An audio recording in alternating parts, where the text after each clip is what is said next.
And I'm grateful to ARC and UPC, United Poultry Concerns, for putting this series on. So let's get started. I know we've got people from different places around the country, which is awesome, and welcoming everyone who's watching live on Facebook and who's joined the Zoom webinar streaming. And I'm going to get started sharing my screen, and if I do this right, it should all work out. I did test it, so. Okay, so to get started, we are, this is the series that, that Tracy introduced. And chicken farming is such a complex topic. So there are a lot of different things that we can talk about. But one of the first ways I like to start talking about factory farming is, factory farming is this idea of sort of intensive confinement operations. It's the overwhelming majority of the way animals in this country are raised for food. And when we grow up, when we think about animals on farms, we tend to have much more of a picturesque image. We grew up with Old MacDonald's Farm. This is an actual cover of a book you can still buy today and read to your children. And this is the same imagery that the industries, both, all of them, the meat, milk, and egg industries, are really pushing in a lot of their marketing, and a lot of the imagery you'll see not only on packages, but even murals in grocery stores. It is, the idyllic pasture, this outdoor image of animals having a really fun time. And that carries with us from childhood into adulthood most of the time, because the industry is working so hard to perpetuate this myth and make sure that we don't see what's really happening behind closed doors. And what's really happening behind closed doors is in stark difference to this imagery that the industry is portraying to us. So the reality is, this is a standard factory farm. It is usually in a rural community. You can't even tell that this exists. It's usually surrounded by trees. They just sort of flatten a part of the area, maybe grow some crops in part of it. And you might even drive by and have no idea that this farm exists, except you're probably going to smell it, because the stench from the fecal waste tends to be stored outside, either in lagoons, which is often on pig factory farms. They call them manure lagoons, which sounds really lovely, but they're just feces-filled pools. In poultry industry, a lot of that waste is kept inside the houses for a time and then sprayed on fields in the nearby area, which a lot of that waste outside is what's contributing to a lot of the salmonella or E. coli outbreaks that we hear about, even on products like lettuce. Those all stem from the waste, most often stem from the waste from factory farms. So on these standard factory farms, as Tracy was talking about, there are a number of issues, and this is only just a few of them, from animal welfare, which we're going to focus much more on today, environment, which I know someone else, I think Karen Davis, is going to talk about, our human health, whether it's our personal human health, our community health in the rural areas where a lot of these farms are located, and what happens with the immediate pollution and release of odors, as well as our global health, especially as we're talking about and dealing with a current global pandemic, and how that is related to our treatment of animals, as well as what happens to the workers who are forced to work inside these facilities, and what rights do they have or not have, and how safe or not safe are these facilities for them. And so today we're largely going to be talking about the animal welfare component of chicken farming. And to kind of give you like a bird's eye view, so to speak, is, this is just a screenshot I took. This is actually in Alabama. I just located Wayne Farms, which is one of the largest chicken companies in the US, and sort of zoomed in to find out where their farms might be located in proximity to a slaughterhouse. And I easily just found this screenshot, and you can see, like, this is a rural community where there's a lot of farmland, crops are being grown, and embedded within that, you can see on the top left and in the middle and in the bottom right, those rows that you see are all factory farms. So those could house chickens, they could house pigs. It's unclear from this view, but being near a chicken slaughterhouse, these are probably chicken houses where birds are being raised for meat.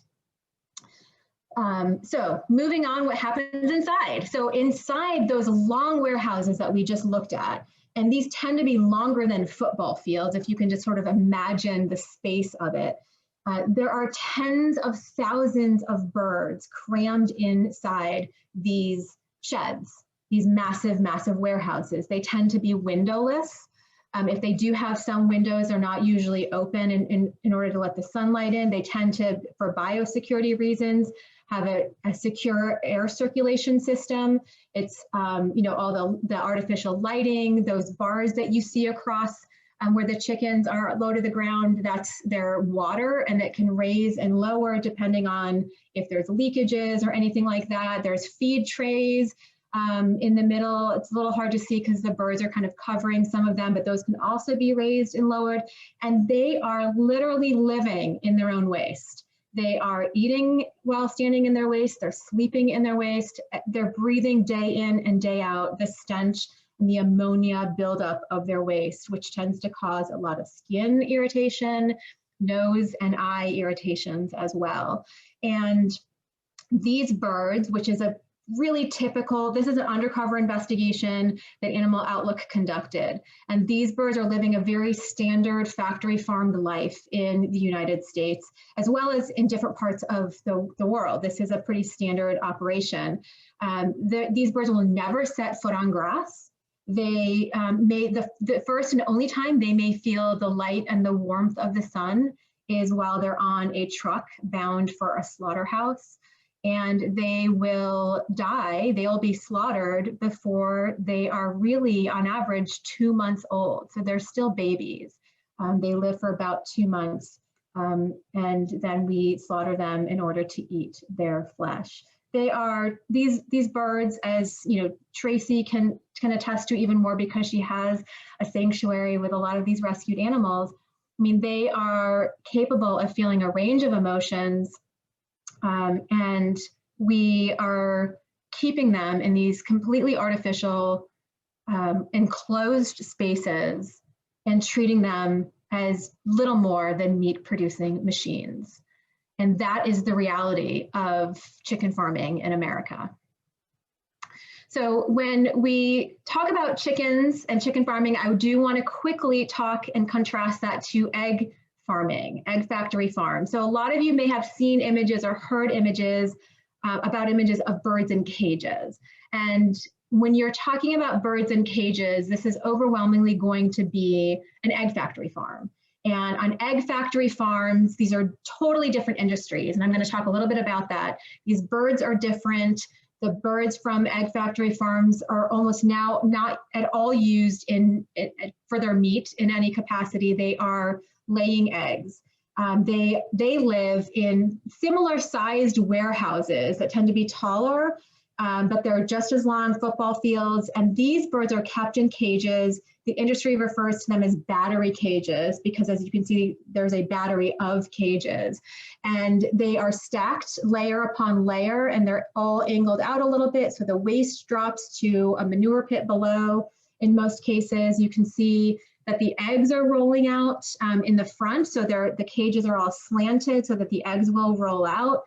And they'll live about 1 to 2 years inside these tiny wire cages where they can barely even take a few steps, let alone spread their wings.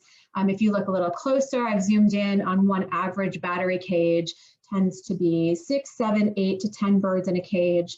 And that is how they spend their entire miserable lives. And so to kind of give you a contrast between these two industries, because it can be a little confusing, egg-laying hens tend to be more slender, smaller birds crammed in those cages, and they are genetically manipulated to lay an abnormally large number of eggs. On average, an egg-laying hen on a factory farm will lay about 200 to 250 eggs a year, and naturally, without that genetic manipulation, it might be a couple dozen eggs a year. So that really, the extra egg production is really depleting, especially a lot of calcium from their bodies. And so they tend to have weaker legs, and their bone structure in general tends to weaken in 1 to 2 years. And broilers, this is an industry term. When you hear the word broiler, it means chickens raised for their meat. They are genetically manipulated in the opposite direction. They're genetically manipulated to grow very, very large, abnormally large, in an incredibly short period of time. And that is for the benefit of profit. They are raising these birds for meat. The more they weigh, the bigger they are, the more money they can get per bird. So these images were taken from the specific, there are companies out there that dedicate themselves to breed lines specifically for the egg industry and specifically for the broiler industry. And I've credited them here for those photos that I took from their website, just to give you an idea of the physical difference that you can see. Most notably, you can see it in their chest and their legs very specifically. So when you're looking at sanctuary birds, you can kind of see the difference between a bird rescued from an egg factory farm versus a bird rescued from a meat factory farm. And I want to really quickly go over a little bit of the history of this, because at one point, the egg and the chicken meat industries were intertwined. They were essentially the same industry. And the chicken meat industry in the 1900s, and I know that I believe Karen Davis is going to go over this in much more detail in the next webinar series, and she is a better expert, much more knowledgeable on this. So I'm just going to do a quick overview that those industries used to be one, essentially. And then in the 1920s to the 1930s, a few farmers decided to branch out and see if they could successfully raise birds just for meat production.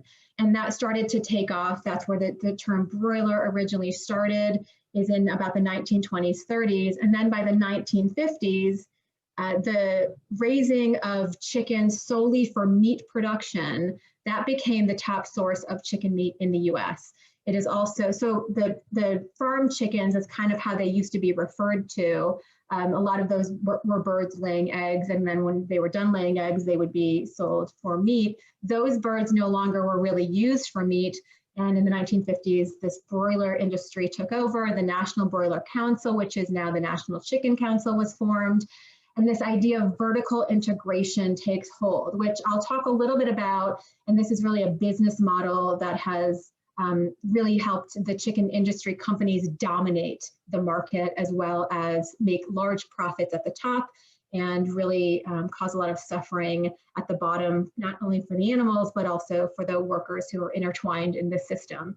But at the time that the broiler industry was taking off, known as the broiler industry, you can see that first column in the 1957.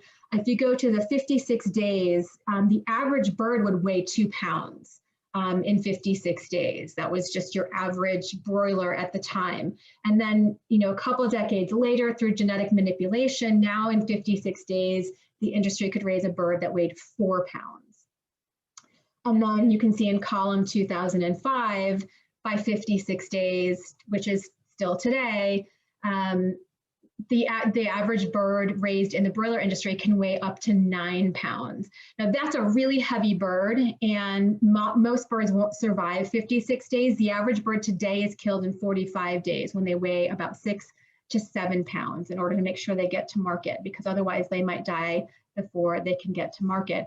And a lot of the marketing that we're seeing today is started in about the 60s and 70s, and then by the 1980s, the chicken industry started to dominate consumer habits. And that's when the 80s and 90s, chicken consumption now has surpassed both the pork consumption and beef consumption in the US. It used to be a tiny industry where not that many people ate chicken. And now it is, in a short span of time, it is now dominating consumer habits in the marketplace. And now the genetic manipulation has brought these birds to such an abnormal size. And that's what we're going to talk a little bit about today. The majority of the suffering, according to so many different experts, that birds raised for their meat suffer from is the rapid growth, this genetic manipulation in order to grow so large in a short amount of time. And of course, it's easier for the industry and their marketing to tout products that are just a bucket of chicken or chicken McNuggets that look so different from the reality of the birds from which these products came than it is to tell you the truth about what is happening behind the closed doors of the chicken industry. So this graphic gives you a really good overview of what the suffering caused by rapid growth. And these birds, what they endure. So because they are baby birds meant to grow a certain size in a certain time period, Once they're genetically manipulated to grow much larger than normal, their organs typically can't keep up. And the weight of their bodies can't keep up with their leg growth. Their legs are only growing to hold a bird of a certain size, and now they have all this extra mass on them. So they tend to suffer from a lot of heart and lung stress because their heart and lungs can't keep up enough oxygen in their now rapidly growing bodies. They're considered morbidly obese by the time they're about 6 weeks of age, and they tend to be slaughtered at that time because beyond that, they may not survive. The leg deformities, as I mentioned, because their legs are meant to hold a much smaller bird, they're now suffering from a lot of leg deformities. I think studies show that about 1/3 of birds slaughtered for their meat suffer from severe leg deformities to the point where they can barely walk, which makes it difficult to access food and water inside the sheds. The ammonia burns, as I mentioned, from being stuck in their own waste, and which is exacerbated by the lack of ability to move around to get away from that waste. And broken bones. Their bodies are just not strong enough to handle the weight. And then once they're picked up and moved around to be taken to the slaughterhouse, their fragile bodies just are completely beat up by the time that they get to the slaughterhouse. A lot of them suffer from broken bones. So the chicken industry has really sort of taken this small animal into sort of this like Frankenstein type of bird in order to maximize as much profit as they possibly can, and to exploit these animals to the extreme that if they don't go to slaughter in about 45 days, they will die from this rapid growth.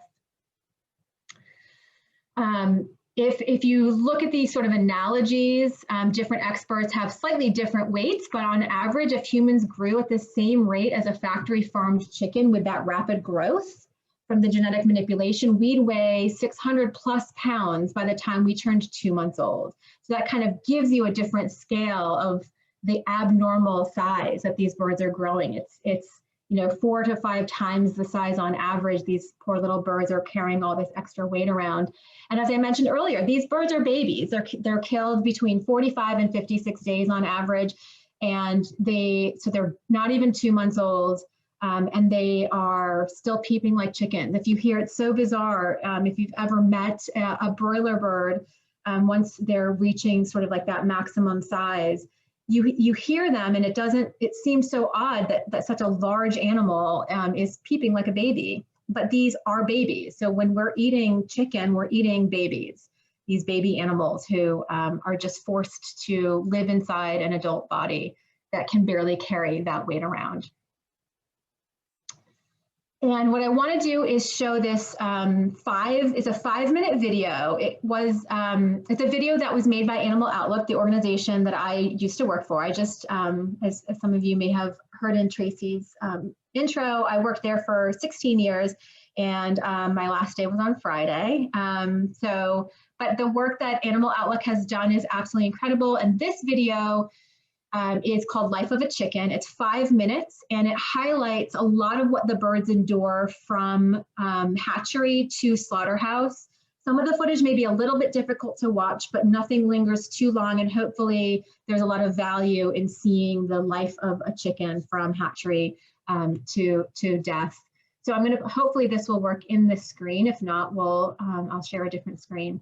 But as I said, it's 5 minutes long, and it also walks you a little bit through the distinction of what a factory farm is versus organic and free range. And as you'll see, there really is not much of a difference in terms of how the birds are raised and the suffering that they endure.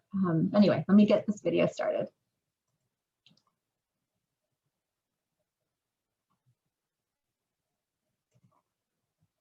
Whoops. Let me go to another screen then.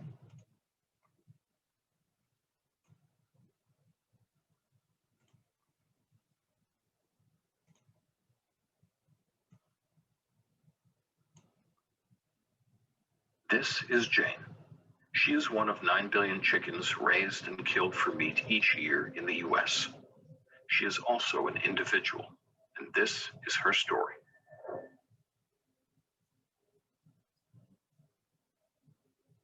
Like her brothers and sisters, Jane emerged from her shell in an industrial hatchery that processes thousands of eggs each day. She never met her mother. Instead, just hours old, she was dumped onto a series of conveyor belts and jostled from machine to machine. Not all chicks survive this harsh, recklessly fast process. Some get tangled in the machinery, their limbs crushed, and skin ripped off. Others are forgotten on the cold floor, left to die.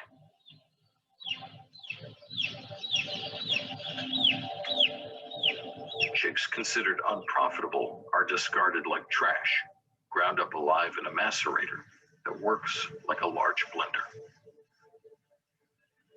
A day or two after hatching, Jane is packed up and shipped off to spend her life in a massive, filthy shed with tens of thousands of other birds. To maximize profits, the industry has genetically manipulated chickens to grow unnaturally large, extremely fast. In about 45 days, Jane will grow so morbidly obese, she'll barely be able to walk. She'll be twice as large as chickens raised in 1950, and in 2/3 of the time. If a human baby grew that fast, she'd be 600 pounds at just 2 months old. This crippling, fast-paced growth can cause chickens like Jane to suffer leg deformities, heart attacks, and other painful ailments. Growing at such an unnatural pace, chickens raised for meat now cannot survive without human intervention. Many of Jane's siblings won't make it even through 45 days. Sick or injured birds are killed, often brutally, like this bird, who's being stabbed by a metal nail.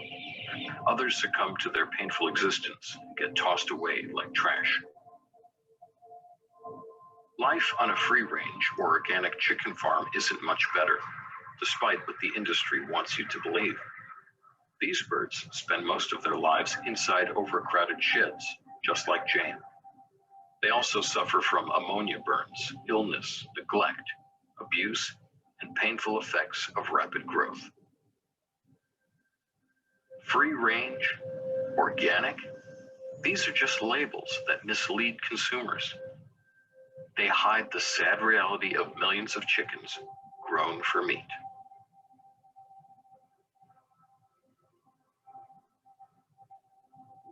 Once Jane and her siblings reach about 45 days of age, they are once again packed up and shipped out, this time to a slaughterhouse where these baby animals will be killed. A healthy chicken's natural lifespan is about 8 years.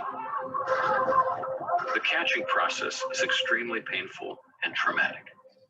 Once grabbed by the legs or wings, shoved inside overcrowded crates, the chickens are transported on trucks, sometimes for many hours, to the slaughterhouse. Denied food, water, and protection from the weather, some will not survive the drive. At the slaughterhouse, these birds are dumped onto conveyor belts, grabbed by their legs, and hung upside down in shackles. Chickens suffer horrific abuse during the last few minutes of their lives, often exacerbated by recklessly fast slaughter line speeds as workers rush to keep up. Birds are often thrown across rooms, slammed into shackles, and punched. Once shackled, Jane is then dragged through a stunning bath of electrified water, but this process often fails to make birds unconscious.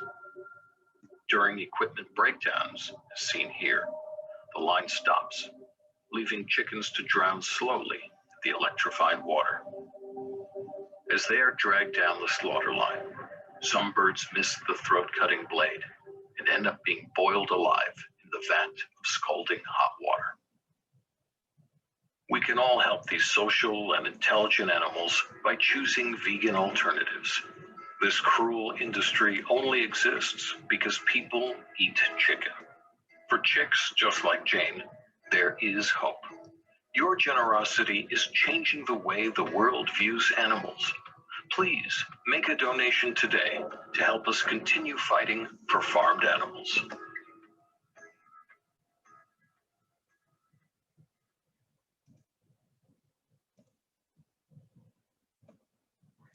Hopefully that video came through okay, not quite as planned, but it gives you, an investigative overview of what is happening in this industry and the suffering that these birds endure from the moment they hatch until the moment that they are slaughtered. And, what happens to these birds is so extreme and so noticeably terrible that even the industry itself identifies and is aware of what is going on. And these are a couple of quotes from the industry itself. So Feedstuffs is an industry magazine.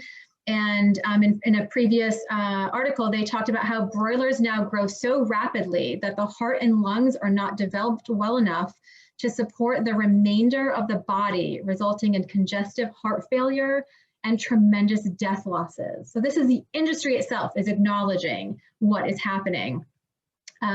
There's one quote in another industry journal that talks about, we've successfully bred most of the chicken out of the chicken. And another quote just to share, one industry journal asks, is it more profitable to grow the biggest bird and have increased mortality due to heart attacks, ascites, which is a lot of the fluid buildup that we saw in some of that video, and leg problems, or should birds be grown slower so that the birds are smaller but have fewer heart, lung, and skeletal problems? The simple calculations suggest that it is better the actual quote is escaping me because of what's on the screen. Let's see. It's better to get the weight, sorry about that, and ignore the mortality. I did not want to misquote this industry journal. So simple calculations suggest it is better to get the weight and ignore the mortality. And I think this is just so vital because it is coming from the industry itself. The industry is acknowledging the welfare concerns and the suffering. They're simply choosing to not do anything about it because that could impede their profit margin.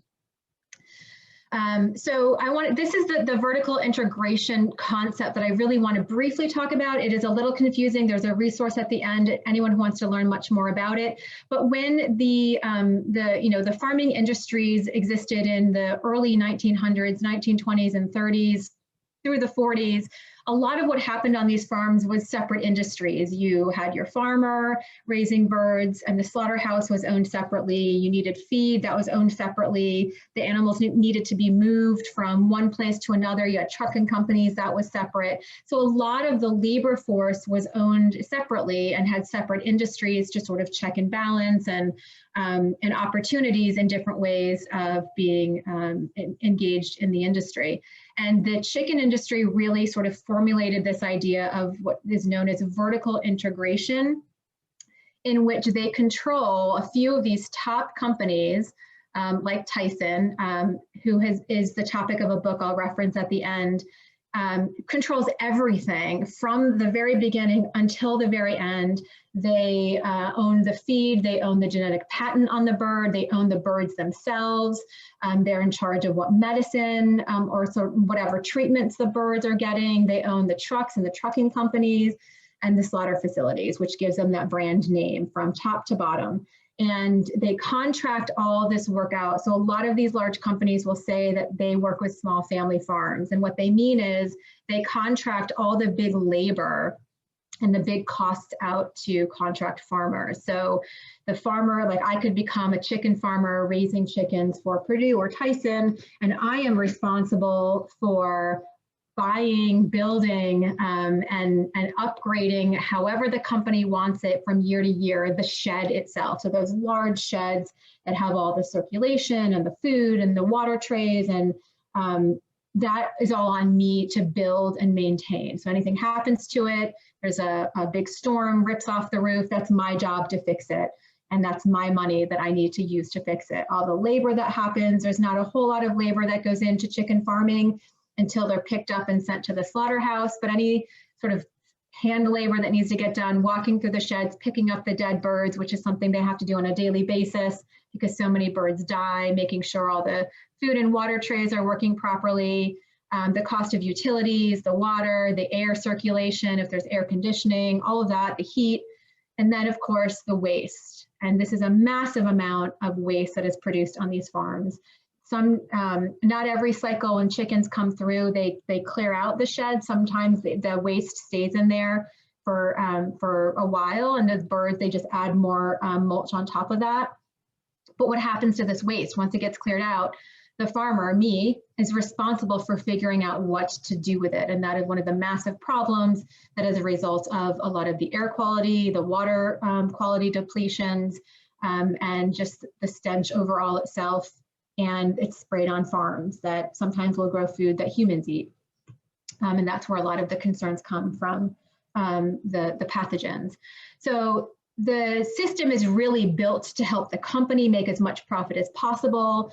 And the grower, the poultry farmer, him or herself, ends up oftentimes in a lot of debt.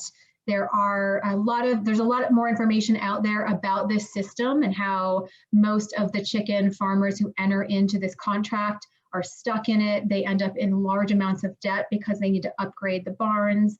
And speaking out against a lot of these challenges that they're facing as workers, they are retaliated against. And there's one really powerful story some of you may have heard about from Craig Watts, who is a poultry grower working with Purdue. And he spoke out not just about his experience and the debt that he was taking on as a result of this contract that he was in, but also the suffering that the birds endured and the retaliation that includes potential suffering that the birds may endure from bad feed that he's been given, that results in him not being able to sell his birds back to Purdue. He has a really powerful story to share, and there's a link at the end I'll share about that. But the farmers are they're retaliated against. There's a big fear of retaliation to speak out against what happened. So there are groups popping up to help protect these whistleblowers. But it's a really important story to be able to share. So we're grateful that Craig Watts was brave enough to bring somebody inside his sheds to show what's going on and tell his story. So overall, just to even step back further on the scale of what's happening, on average, about 9 billion land animals, I should have clarified that in this slide, are killed for food in the US each year. And when I say land animals, I am referring to birds, chickens, turkeys, cows, pigs, sheep. The number of fish who are killed for food every year, both globally and in the United States, there's no solid number around. In the United States, the US Department of Agriculture is calculating and counting how many land animals are killed, so we can look at their statistics on those numbers. But fish unfortunately are not counted as individuals. They are counted by weight. So we don't really have a solid number behind that, but it is estimated to be in the much higher billions than 9. So 9 billion land animals are killed in the US every year. And on average, about 90 to 95% of those animals killed every year are broiler chickens raised and killed for their meat. And 10% or less account for all the other animals combined: cows, pigs, turkeys, sheep, rabbits, whatever other animals are being tracked. They represent 10% or less. So the overwhelming majority of animals killed for food in the United States today are chickens. And what makes it even worse is that there are no federal laws whatsoever protecting chickens used for food. Sorry about that, I flipped ahead too soon. From the moment that they hatch until the moment they are killed in the slaughterhouse, there are no federal laws whatsoever protecting these animals. There are some state laws you could arguably say protect chickens, but those are usually very woefully enforced. And it's very difficult to get on a state level chicken suffering to be taken seriously. We've had some very minor success in that area. But this is true across the board, that wild animals in the US, farm animals are on the farm, there are no federal laws at all that protect them. They are only protected by 2 laws on a federal level. One is called the 28-hour law, which was enacted in 1873. And without getting into a lot of detail about it, I did put some screenshots of some very old records that I found at the USDA library online. But this law passed in 1873 was designed as a way to minimize cruelty to farm animals who were transported for hours and hours on end across the country, initially on rail car. This law says if you are moving animals across state lines for more than 28 hours, after 28 hours, you need to let them off the rail car or the vehicle, let them rest, give them food or water, because usually while they're on these trucks or rail cars, they don't have any access to food or water, and they typically have been deprived of food or water right before they are moved. So this law says after 28 hours, you have to let them off and rest. It is not very well enforced, and the USDA is the enforcement agency behind it. And their own policies behind this law basically say that it applies to livestock, and chickens are birds and not considered, according to the USDA, livestock. So birds are effectively exempted from this law. They are not protected under the 28-hour law, according to the USDA. The other law on a federal level is the Humane Methods of Slaughter Act. This was passed in the 1950s. And this law requires animals being slaughtered for food that they be rendered unconscious before their throats are slit. But again, this law applies to livestock, and it does not apply to chickens or other birds. So the overwhelming majority of animals raised and killed for food in this country have two laws on the federal level that might give them some relief from suffering, but they're explicitly exempted from both of those laws. And the law does apply to other animals, although unfortunately it is not very well enforced in the first place. But chickens have no opportunity to be protected under these two federal laws for farm animals right now. And there's a lot of work to try to change this, especially the Humane Methods of Slaughter Act. But unfortunately, there's a lot of pushback by the industry as well as the USDA to include birds as animals protected under the Humane Methods of Slaughter Act. To give you kind of an overview, this is sort of a little graphic chicken meat production facts. So there are about 8 to 9 billion chickens killed every year. They are genetically manipulated for growth. Their average age of slaughter is 6 weeks. They are typically slaughtered while still conscious. They go through that in the video you saw, the electric stunning bath. That does not render them unconscious. That makes them immobile so that they are more likely to go into the machinery that then cuts their throats. So it does not render them unconscious. They are still fully conscious and can feel everything. It just stuns them enough that they are moving around and hopefully will get into the system where their throats are slit, which, as the video shows, it doesn't always work.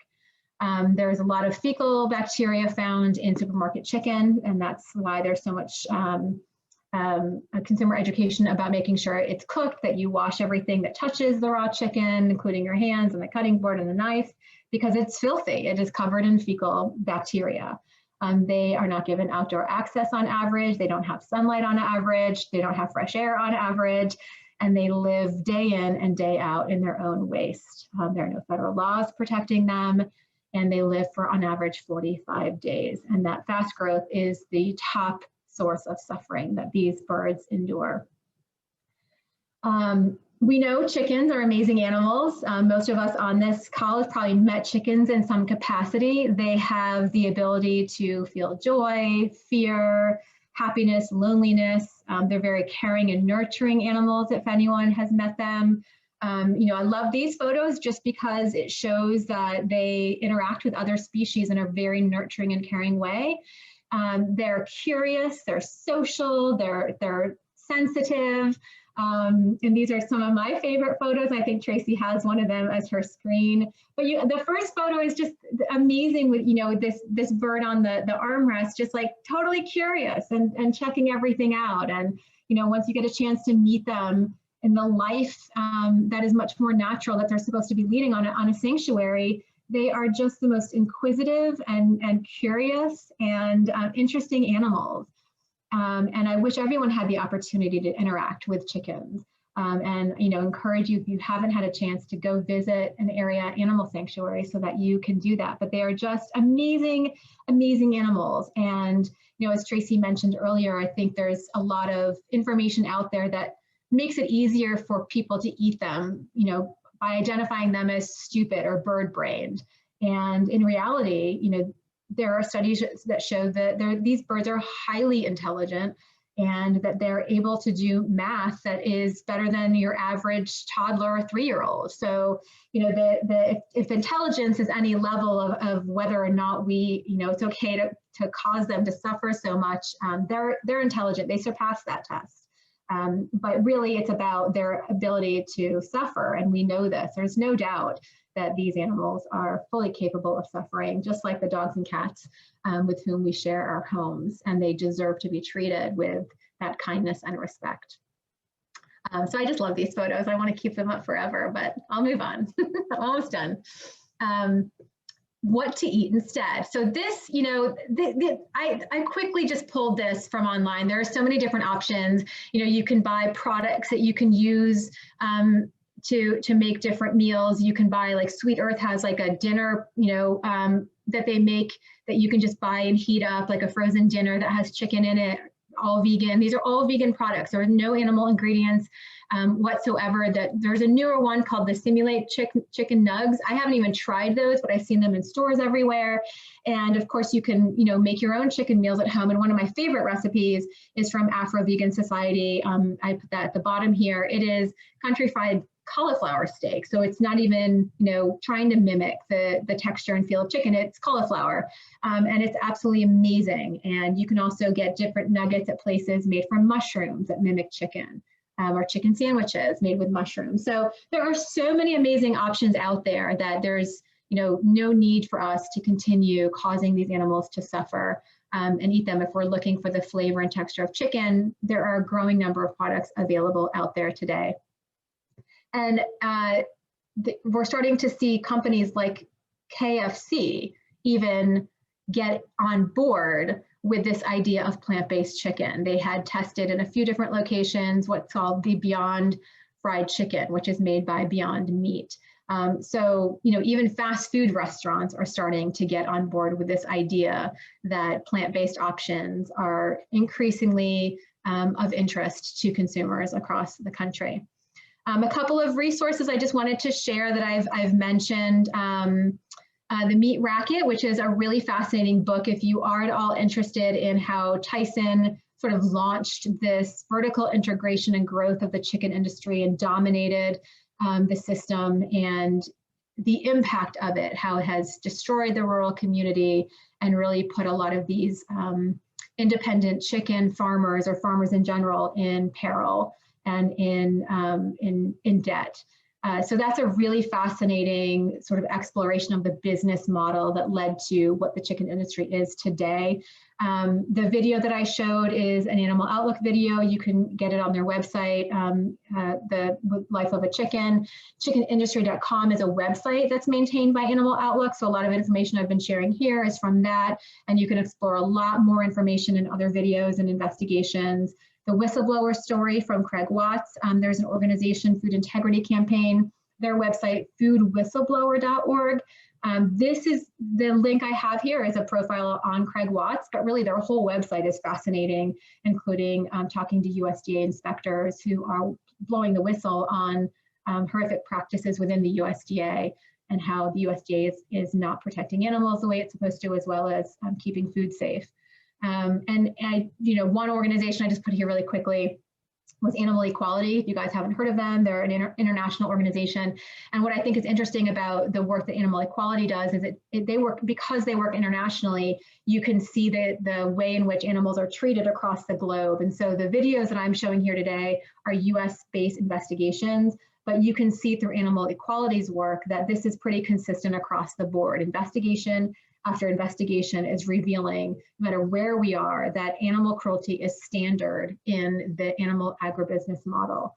And so these aren't just bad apples. And I think that's one thing the industry will always want to say is that was a bad apple, that was an anomaly, that is not normal. And unfortunately, undercover investigation after undercover investigation shows that in fact, that this abuse that these animals are forced to endure is standard practice. And when I just want to end it with one of my favorite quotes, that I did not become a vegetarian for my health. I did it for the health of the chickens. And I love this quote because it just, I think, a lot of us who are vegan or vegetarian are doing it for the animals, but because chickens, as Tracy mentioned, are considered, more of the healthy meat to eat, which is not true in any capacity, but it sort of helps debunk that myth about, why you might not eat meat. It's for the health of the animals.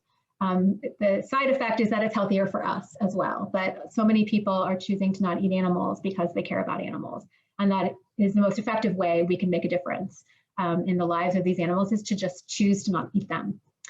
So with that, I'm ending, and I don't know if there are any questions or if I've covered everything that Tracy was hoping I might. Amazing, Erica. Of course. Thank you so much. I mean, really, yeah, this is why I asked you to do this presentation. Like such a really comprehensive look at the industry, and it's a lot. And, yeah, I could talk. I mean, we could talk for hours about this because there's so much to understand and go through. So hopefully I've covered enough. I mean, absolutely. You just touched on like so much. I mean, really, and again, like we definitely are gonna do some questions and answers. But like you said, yeah, I mean, we could talk for hours about all of these different issues, like the animal welfare, and really, yeah, some really heartbreaking information and images, et cetera, included. I can't help, of course, but think about, all the chickens at my sanctuary, all these like healthy, happy babies, and that they could all have been in those in that video.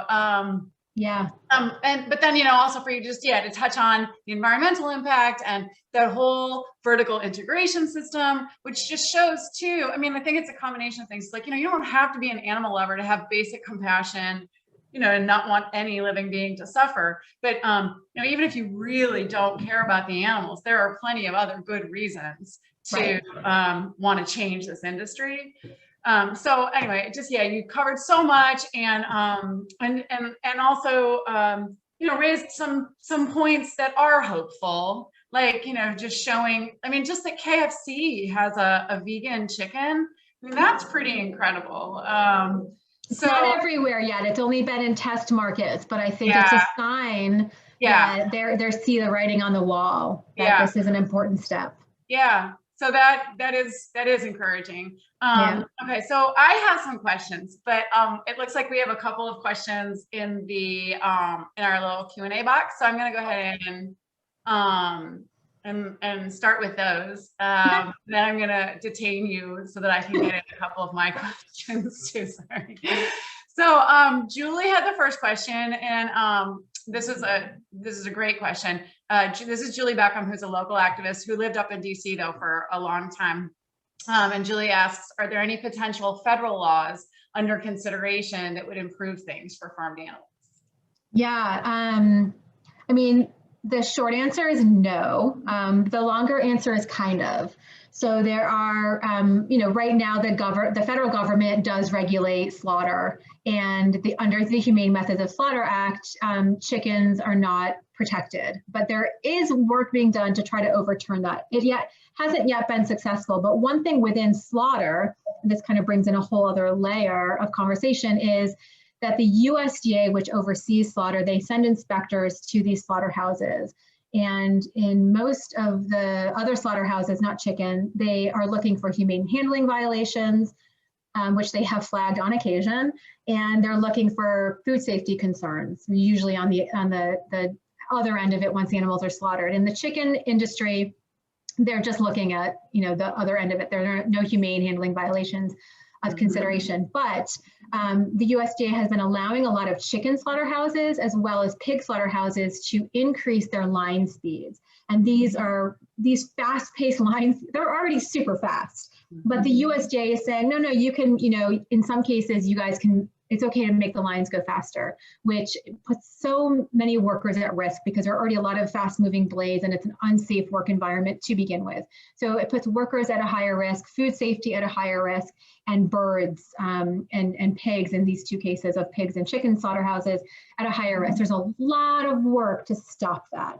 and there have been some successes. So it's not a law that would protect them. It's more of trying to roll back the regulations that are removing some of this. So that's one thing to look for, is this high-speed slaughter and the work being done. The work's being done by animal groups, by unions, labor groups. It is a big coalition effort, and food safety groups. So the other thing is, in terms of protecting federal law, I know that Cory Booker is working on some legislation that would have an impact on the expansion and continued growth of CAFOs, which are basically factory farms, concentrated animal feeding operations. That could have an impact in some capacity. It's to be seen what happens with it. There have been efforts in the past to pass federal laws to get rid of those battery cages we saw on the egg factory farms. That didn't work. Been laws to pass basic animal protections so that farm animals, while they're on the farm, have some level of protection federally, which they don't have any now. That hasn't been successful, but it definitely is something that I think is getting more and more attention federally. And so the more it's brought up by carrying consumers and activists alike, and different sort of entities like labor unions and food safety activists, like the more we can come together to talk about the collective issues of these factory farming models, the more inroads we have to change. So there is some hope there, but so far nothing that is on the verge of passing. But I mean, I think Cory, you know, the fact that somebody has introduced federal legislation at that level, Huge. It's huge. Yeah. Yeah, and I think that's such an important point about like the need to build coalitions, and that we, in the animal rights movement, we need to see the related issues and you know, I think, and acknowledge that they matter, so that we can get on board with those coalitions and those form those partnerships that are necessary, that will help, you know, all the humans, but also like are necessary to help the animals. Okay, let's see. Jonah has two questions. Let's see. So, okay. So yeah, two different questions. I'll throw them both at you. First one is, if chickens were set free in the forest, would they be able to survive? And then the second question is there an activist group that focuses specifically on introducing new legislation? Oh, okay. Okay. Well, let's go with if the chickens were set free in a forest. So Tracy can probably attest to this one much more than I can, because you have actually rescued birds from these facilities. But the answer is unfortunately no, especially the birds raised for their meat, these so-called broilers. They will die within a few weeks if they're not sent to slaughter in 45 days. So the longest they'll on average live in a factory farm setting might be 56 days, 2 months. Once they're rescued, it takes a lot of work to, and Tracy can, you know, you should share your stories, Tracy, but it takes a lot of control of food to help really reduce or stop the growth that is causing that morbid obesity. And even once rescued, I mean, you know, in some cases, they won't even live a few days past being rescued, depending on how old they are when they're rescued. If they're right at that slaughter weight, they might not survive more than even a few days or a few weeks. In some cases, they could make it a few years, depending on their health and how you can sort of control that. But they are bred to be hungry so that they grow fast. So they're always hungry. And unfortunately, they just never reach that level of satiation. So on a sanctuary setting, you have to sort of balance that desire to eat with how much food they can eat, and it's really tricky. If they were set out in the forest, they would definitely just die. Maybe an egg-laying hen has a better chance of survival because they're small, but it also depends on how much her body's been depleted of calcium and other minerals from the extensive egg production. And even once rescued, her body will continue to produce eggs. She's just been genetically manipulated to produce eggs. These are not fertilized eggs. They won't hatch into birds because she's never lived around roosters. These are all female birds. In the egg industry, the male bird, the chicks are killed once they're hatched. and they only want the females. So they're not fertilized eggs, but her body still won't stop producing them. And that is more of depleting. So, so that's the short answer.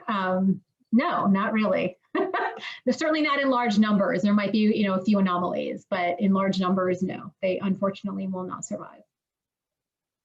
And then the activist, what is it about legislation? Yeah, is there an activist group that focuses specifically on introducing new legislation?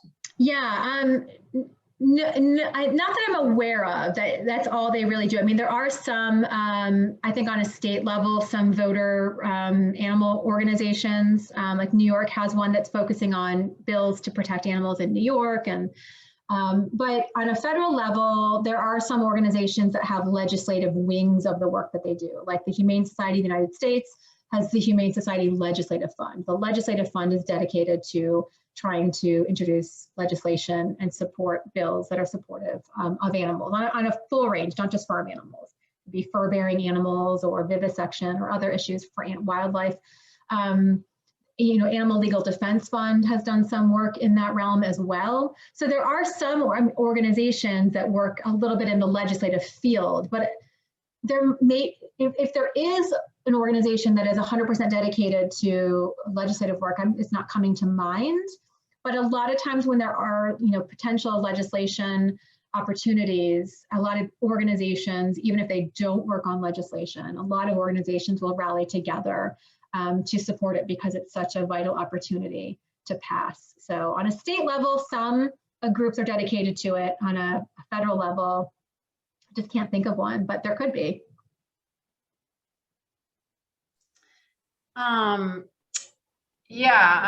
So I want to just read a couple of just comments in the chat box, not questions, but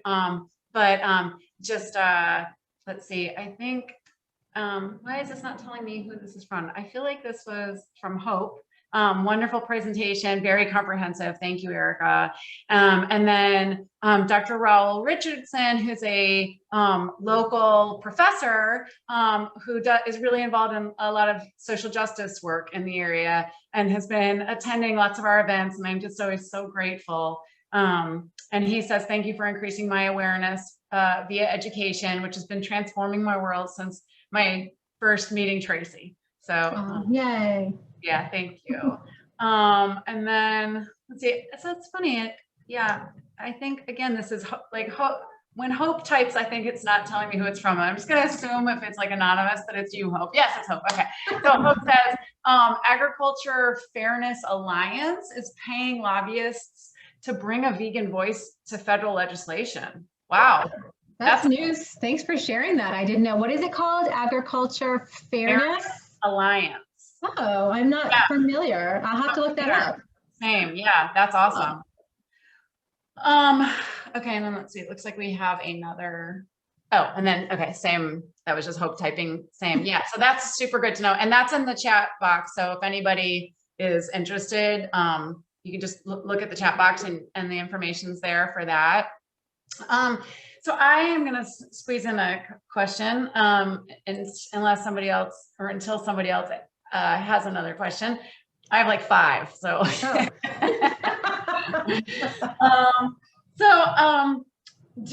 guess the first question is, do you think that grassroots activism, like just trying to reach the public like we're doing today, do you think that that is worthwhile, or do you think that we need to be focusing? Yay, yes, so yes, it looks like.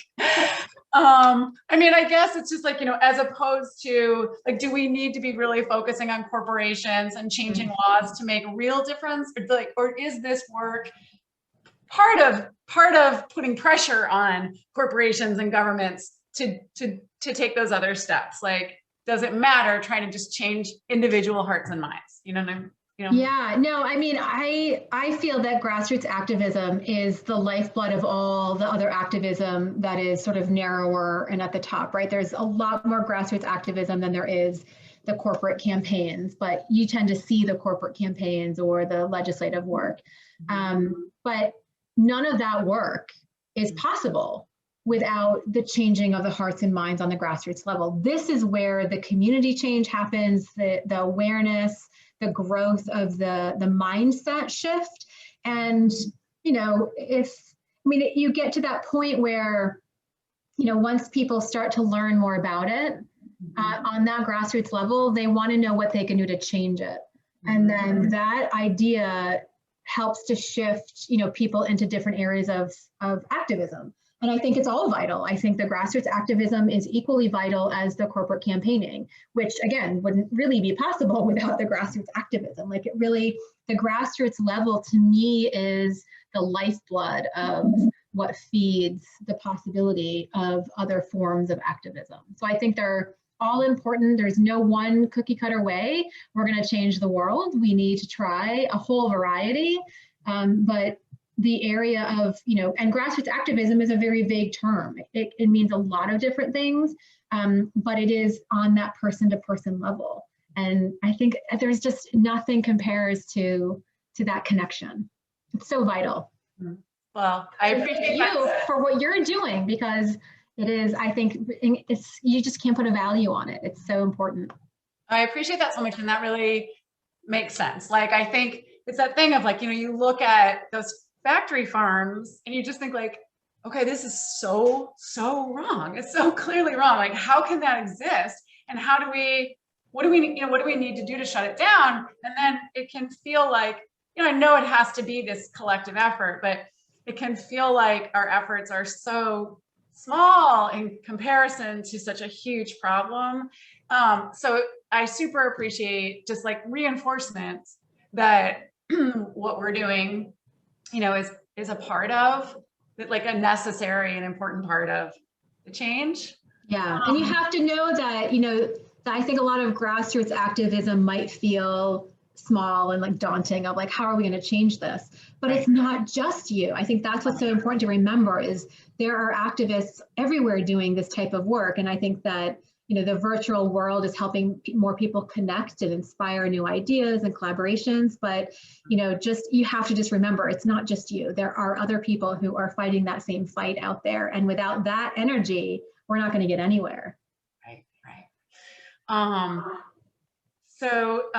For one, just Hope shared the link for the Agriculture Fairness Alliance website, so everybody can take note of that. And then Raul says, beyond the activist engagement from Senator Cory Booker, what examples are you aware of representative of legislative support? Can we hope, beyond the activist engagement from Senator Cory Booker, what examples are you aware of representative of legislative support can we hope to see from the current administration? Yeah, well, okay, so just caveat, I am not a legislative expert. So there might be more out there than I'm aware of, but, you know, I think that we have more of a chance in this administration to impact change than the last one, but I don't think that it's an open book in terms of being able to hope for a ton of change. The U.S. Department of Agriculture is currently overseen by a very strong advocate for big agriculture, and it is an agency that is in charge of both sides of the coin. They're there to both promote agriculture and enforce regulations on agricultural facilities. So it's basically the fox guarding the hen house, and nothing so far has changed. There are some efforts and discussions about and work being done to change what is accepted. I mean, this area I think is really exciting. It's not directly about animals, but it's about the national food, the school lunch program. And an idea is that the government buys certain quantities of food for schools that are in the federal system across the country, the National School Lunch Program. And there are certain qualifications for what you can buy and what you can't buy. And there's been a lot of work, especially among food policy organizations and individual companies who create plant-based products, to change those regulations that allow the inclusion of plant-based foods so that schools can now, and the USDA hopefully will by including plant-based foods on the list of foods that schools can order from. So now, as an example, you can get, veggie burgers, whereas maybe before you couldn't. So that to me is like one of the ways that we can shift this that isn't directly about farm animals, it's about food, and that will obviously shift the system overall. So there's a lot of work being done in that arena, sort of like the healthy school lunch programs, that I think is really exciting and positive and has room for a lot of potential change. Because the USDA right now is generally buying up unwanted chicken and other meat products, storing it in a freezer, and then, it tends to be on the lower scale of quality and nutrition, and just feeding it to schools and prisons and other cafeterias in the federal food system. So if we can get places to, get qualified plant-based products in there, I think that's a huge difference. So that's one area I'm excited about. And I think that, that includes, dairy products, which is a whole other conversation about, milk being sort of forced on school children, but that's being, tackled in some ways. And so I don't know, I think, I do need to pay a little bit more attention to what's going on federally to find out, the potential for this administration. I think it's still pretty early to figure out what could happen during this administration. But there's definitely more possibility now than there was before January 20th. So hopefully we'll see some good stuff coming out. Yeah.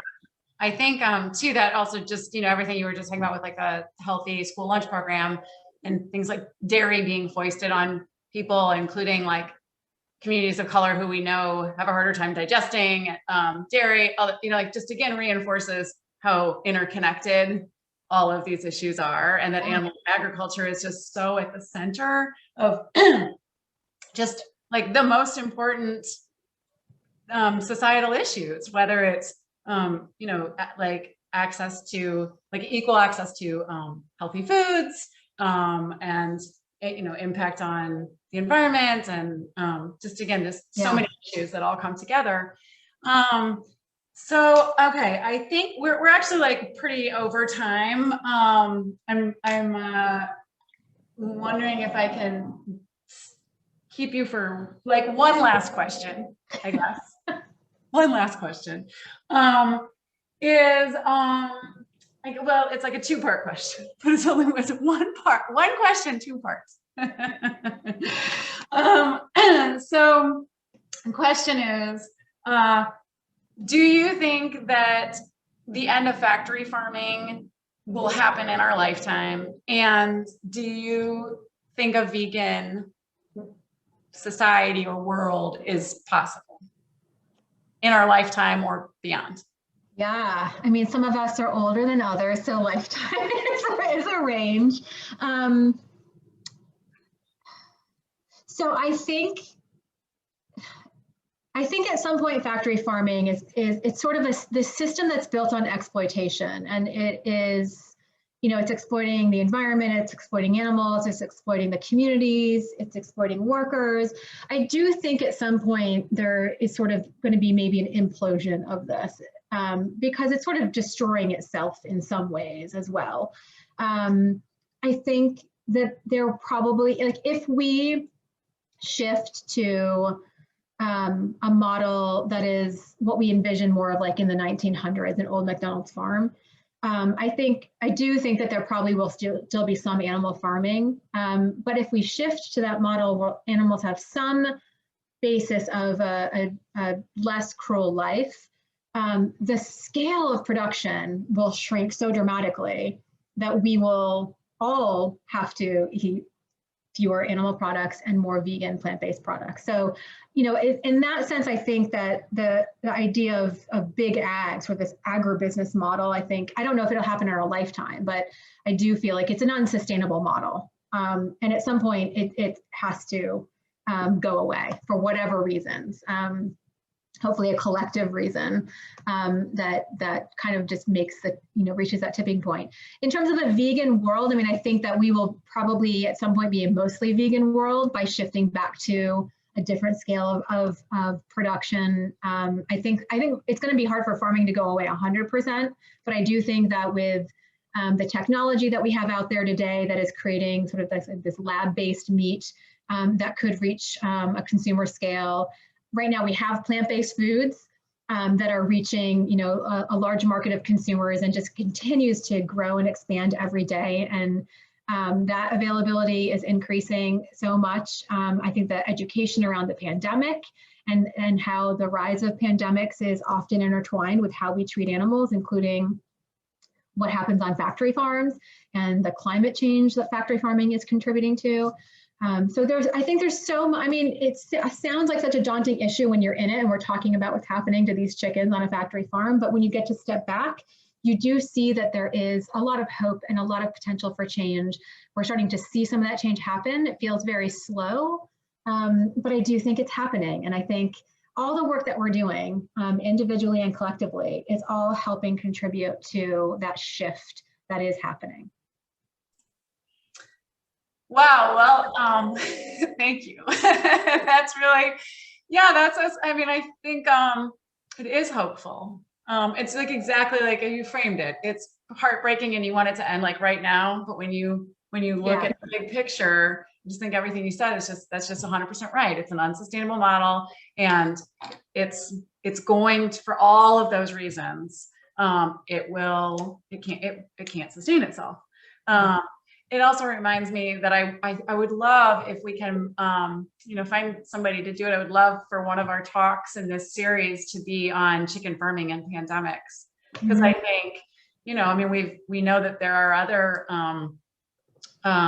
like, you know, there are all of these other viruses that have come out of factory farms, and right.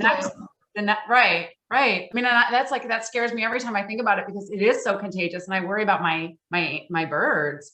But I mean, yeah, the next pandemic could very easily be a bird flu if we don't change.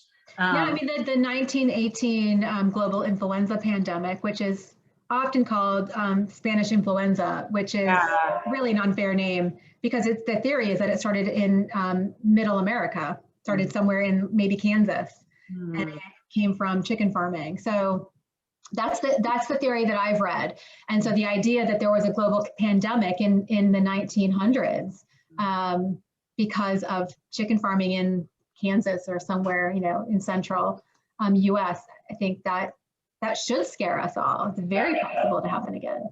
Yeah, and so Tracy just commented, I guess I knew this, but I had forgotten, but she says that Dr. Michael Greger, who runs the nutritionfacts.org website, which is like the best, I think, resource for nutrition, has a book that outlines pandemics in history. And I think that's his background, is like as an virologist or infectious disease guy, something like that. So maybe Dr. Greger will see this, and Dr. Greger will come and give our presentation on pandemics and health generally. That would be great. Maybe that will happen. So thank you for that. And then Jonah just wrote to say, thank you, exclamation point, I feel inspired. And I second that. Yeah. So, yeah. Well, it's been an honor to be part of this webinar series. I really appreciate it. Well, we're so honored to have you. It's really been great. Like, such an education and also really inspiring. Yeah, thank you, everybody. Thank you so much, Erica, for doing this. Thank you, everybody, for joining. You know, we've been streaming on Facebook, so I think that the Facebook Live should be available for sharing.